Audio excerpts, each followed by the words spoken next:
Hello everyone, welcome back to our channel MSB trades. Friends, ఇవాళ నేను మన personal గ్రూప్లో ఒకటే ట్రేడ్ ప్రొవైడ్ చేశాను. అది కూడా స్టాప్ లాస్ హిట్ అయింది. స్టాప్ లాస్ హిట్ కావడానికి రీజన్ కూడా నేను చెప్తాను. అండ్ స్టాప్ లాస్ కూడా నేను చాలా లేట్గా ఇచ్చాను, దానికి రీజన్ కూడా చెప్తాను నేను. ఓకేనా? ఇప్పుడు మార్నింగ్ మార్కెట్ ఏం చేసింది అంటే previous indirect break down point దగ్గర మనకు బ్రేక్అవుట్ అనేది ఇచ్చింది. ఇక్కడ బ్రేక్అవుట్ ఎలా ఇచ్చింది అంటే నో ఆర్డర్ బ్లాక్. ఇది మీకు నేను మన పీడిఎఫ్ లో చూపిస్తాను. Indirect break down level. Okay, indirect break down లెవెల్లో ఇది ఆర్డర్ బ్లాక్, ఇది no order block. No order block ఇచ్చింది. ఇక్కడ ఇక్కడ చూడండి, రెడ్ క్యాండిల్ కి గ్రీన్ క్యాండిల్, మళ్ళీ దాని పక్కన గ్రీన్ క్యాండిల్ కి green candle retest. Okay, no order block ఇచ్చింది. ఓకే, సో ఇక్కడ ఎంట్రీ తీసుకోవచ్చా అంటే అకార్డింగ్ టు అవర్ రూల్ మనం ఎంట్రీ తీసుకోవచ్చు. అందుకే మేము ఇక్కడ ఎంట్రీ తీసుకున్నాం. ఓకేనా? అండ్ దాని తర్వాత మార్కెట్ ఏమైంది? మార్కెట్ ఫాల్ అయింది. ఫాల్ అయిన తర్వాత ఫస్ట్ డే క్యాండిల్ పాయింట్ దగ్గరికి వెళ్ళి మనకు ఇండిసిజన్ క్యాండిల్ ఇచ్చింది. ఇండిసిజన్ క్యాండిల్ మనకేమంటది? ఎప్పుడైనా బ్రేక్అవుట్ పాయింట్ దగ్గరైనా కానివ్వండి, బ్రేక్ డౌన్ పాయింట్ దగ్గరైనా కానివ్వండి, ఇండిసిజన్ క్యాండిల్ అనేది ఫామ్ అవుతే మార్కెట్ అక్కడికి వెళ్ళి రివర్స్ అవుతుంది అని అంటది. ఓకేనా? చలో, రివర్స్ అవుతుంది అని అనుకుందాం. సో ఇక్కడ రివర్స్ కాకపోతే previous indirect break down point దగ్గర రివర్స్ అవ్వాలి. సో ఇక్కడ ఏం జరిగింది? ఇక్కడ కూడా no order block red candle ని థర్డ్ గ్రీన్ క్యాండిల్ తో రిజెక్ట్ చేసింది. సో ఇక్కడ మీరు అబ్జర్వ్ చేయాల్సిన విషయం ఏంటి అంటే మనం కరెక్టే ఉన్నాం, మన ట్రేడ్ కరెక్టే ఉంది. మార్కెట్ ఇవాళ ట్రేడర్ ని, నాన్ ట్రేడర్ ని, ప్రతి ఒక్కరిని ట్రాప్ చేసింది. నేను గనక ఒక ఫేక్ మనిషిని అయి ఉంటే ఇక్కడ నేను ఏం చెప్పేవాడిని అంటే మార్కెట్ లో మనము ట్రేడ్ తీసుకున్నాం కానీ ఇక్కడ ఏం జరిగింది అంటే అలా జరిగింది, ఇలా జరిగింది అని పెద్ద సోది పెట్టి నేను ఆ టాపిక్ గురించి మాట్లాడటోని కాదు. బట్ నేను రియల్ గా జెన్యున్ గా నేను ఇచ్చిన ట్రేడ్ ఎందుకు ఇచ్చాను, అది ఫెయిల్ ఎందుకు అయింది అన్నట్టు ప్రాపర్ గా అనాలిసిస్ కూడా చూపిస్తున్నాను. ఒక్కొక్కసారి మార్కెట్ లో 99-100 ట్రేడ్స్ మనం తీసుకుంటే ఒక ట్రేడ్ అనేది పోతుంది. అది ఇవాళే జరిగింది. ఎందుకు జరిగింది అంటే మార్కెట్ ఇవాళ కావాలనే ప్రతి ఒక్కరికి ప్రాపర్ గా నో ఆర్డర్ బ్లాక్స్ ఇస్తూ, ప్రాపర్ గా ఇండైరెక్ట్ బ్రేక్ డౌన్ పాయింట్ దగ్గర నో ఆర్డర్ బ్లాక్స్ ఇస్తూ ఇవాళ ట్రాప్ చేసింది. ఆ ట్రాప్ లో మనం కూడా ఇవాళ ఉన్నాము. ఎందుకంటే మన ట్రేడ్ కరెక్ట్, మన రూల్ కరెక్ట్, మనం ప్రాపర్ గానే ఉన్నాం. బట్ మార్కెట్ ఇవాళ ట్రాప్ చేయాలి అనుకుంది, ట్రాప్ చేసింది. మనం దానికి ఏం చేయలేం. ఎందుకంటే నో ఆర్డర్ బ్లాక్ జరిగితే బయింగ్ రావాలి, రాలేదు. మళ్ళీ నో ఆర్డర్ బ్లాక్ జరిగిన తర్వాత బయింగ్ రావాలి, రాలేదు. బట్ ఇవాళ మార్కెట్ 2 టైమ్స్ సైడ్ వే ఉంది. ఒక సైడ్ వే వచ్చేసి ఇక్కడ, సెకండ్ సైడ్ వే వచ్చేసి ఇక్కడ. ఈ సైడ్ వేలో ప్రాపర్ గా బయ్యింగ్ వెళ్ళినా మన ప్రీమియం అనేది పెరగలేదు.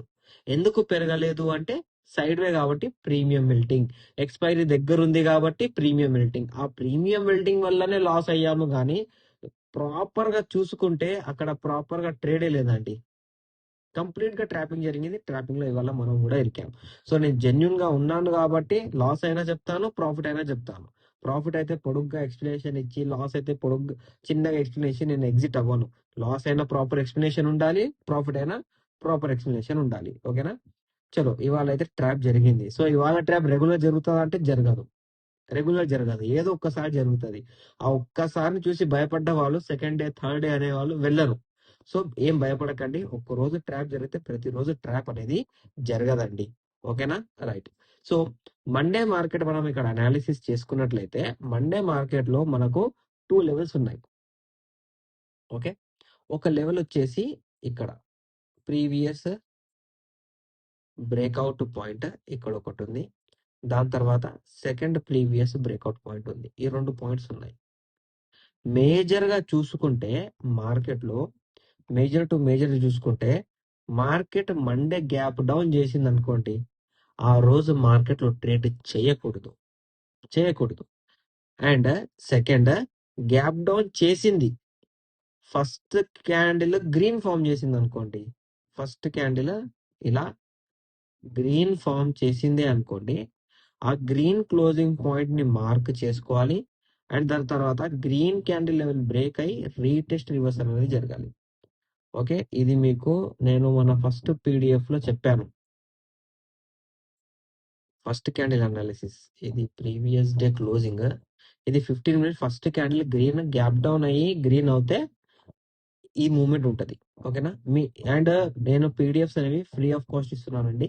మీ దగ్గర ఎవరి దగ్గరైనా పీడిఎఫ్ లేకపోతే నాకు వాట్సాప్‌లో పీడిఎఫ్ అని హాయ్ అని పీడిఎఫ్ అని మెసేజ్ పెట్టండి.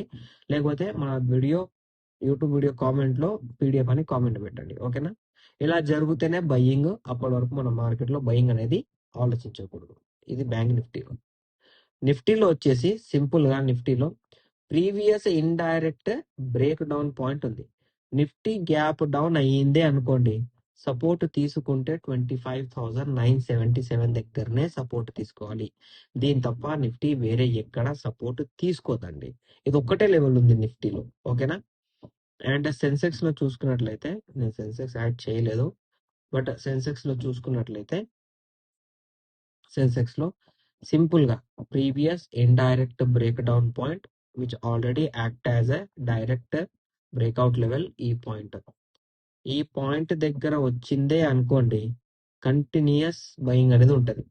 ఎప్పటి వరకు ఈ పాయింట్ టచ్ కాలేదు, ప్రీవియస్ డే లో దగ్గర ఉన్నా మీరు మార్కెట్ నమ్మకండి మండే రోజు. ఎందుకంటే కంప్లీట్ గా మార్కెట్ సెన్సెక్స్ అండ్ నిఫ్టీ అనేది ట్రాప్ చేయడానికి చూస్తుంది. బ్యాంక్ నిఫ్టీ అనేది మీకు ప్రాపర్ ట్రేడ్ ఇస్తుందండి. ఓకేనా? మీకు నా అనాలిసిస్ నచ్చినట్లయితే వీడియో లైక్ చేయండి, షేర్ చేయండి, మన యూట్యూబ్ ఛానల్ సబ్స్క్రైబ్ చేసుకోండి. Thank you for watching my video.